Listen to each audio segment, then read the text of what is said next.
The OHL Super Grad Series is being brought to you by Beehive Golden Corn Syrup. For quick food energy, Beehive could be the edge you need.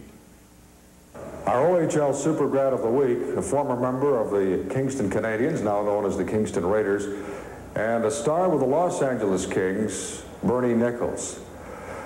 Bernie, you have certainly established yourself as a prolific scorer in the National Hockey League.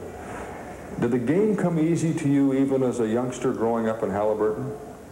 Yeah, I think, you know, I picked the game up rather easily growing up. I think, you know, all Canadians, that's their #1 sport here is hockey, and you play it. I think I remember my dad would come and get me off the ice, you know, the ponds back home when it was dark. You just get up in the morning and you play all day, so.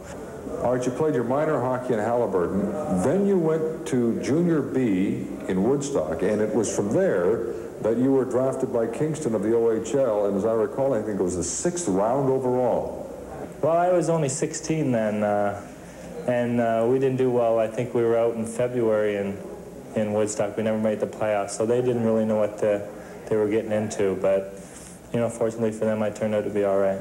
You know, I think it's tough for kids going up there, going to junior, moving away from home if they don't, you know, get in with a good family or something. I know it's tough, you know, especially for young kids who like their parents and don't like to get away from home. And I was fortunate enough there to move in with a family that they had 2 little kids, and I could play with them. And they owned a fur store, and they owned a drive-in movie, so, you know, we could go there all the time at night, and so it was fun. So that explains, Bernie, why as a junior you were the only one in the country who had a fur coat.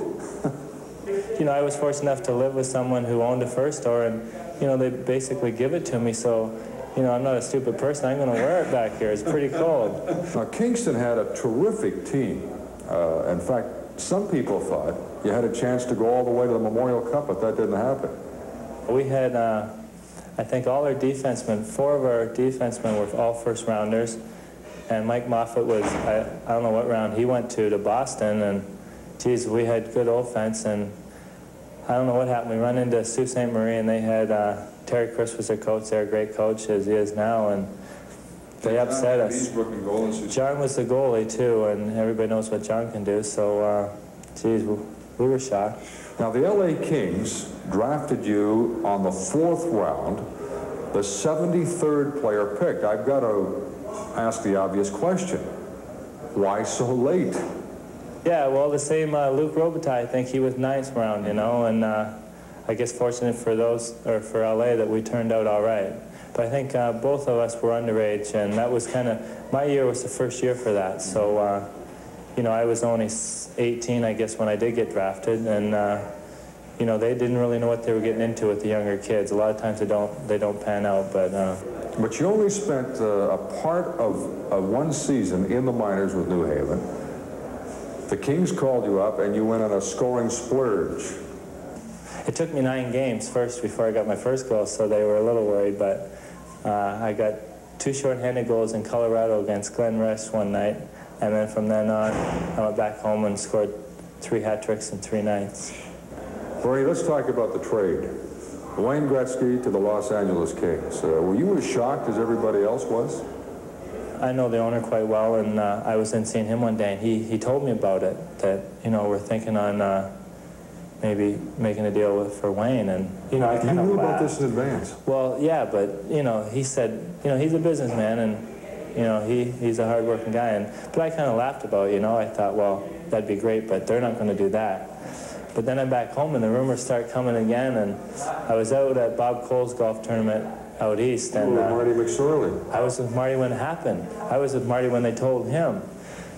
And, you know, I thought, as soon as that happened, you know, I was so excited. I wanted to come back and start skating right away, you know, and this is the middle of August 8th when it happened, and that's been the, you know, the biggest thing that's ever happened to LA.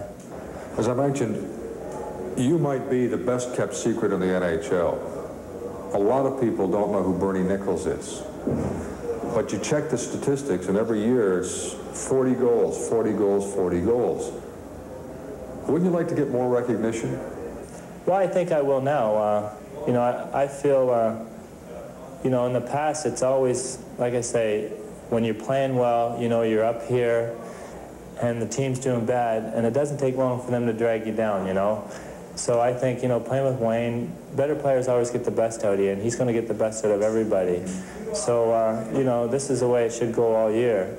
And then, you know, that should come. People are going to, you know, notice, well, they're going to know who the LA Kings are, rather than in the past, they're always 4th and they're always 18th in the league. They're also going to know who Bernie Nicholls is. Well, I hope so. I feel that, you know, I should be able to play with the best of them here, and I've been showing it so far, so there's no reason why I shouldn't stop. Bernie, thank you very much. We wish you nothing but the very best in the future with the Los Angeles Kings and in the NHL. Thank you. The OHL Super Grad Series, brought to you by Beehive Golden Corn Syrup of the St. Lawrence Starch Company, celebrating their 100th anniversary in 1989.